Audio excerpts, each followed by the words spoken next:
Ხოლიდან სოციალურად დაუცველები ფულად დახმარებას მიიღებენ მთავრობა 1040 ოჯახს მომდევნო 6 თვის განმავლობაში ყოველთვე 200 ლარს გადაურიცხავს. თანხა უმწეოთა ბინის ქირისთვისაა გათვალისწინებული. სიაკი წინასწარ შესული განცხადებების საფუძველზე შედგა. ფულადი დახმარების გაცემაზე დღეს ჯანდაცვის სამინისტროში სპეციალური ბრიფინგი მოეწყო.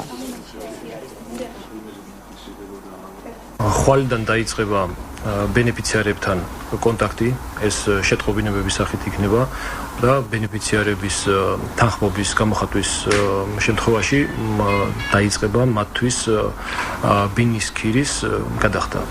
აღნიშნული პროცესი უკვე თანხების შარიცხვა შესაძლებელი იქნება უკვე მათი თანხმობის შემთხვევაში და ზეგიდან უკვე შესაძლებელი იქნება თანხები ჩაირიცხოს.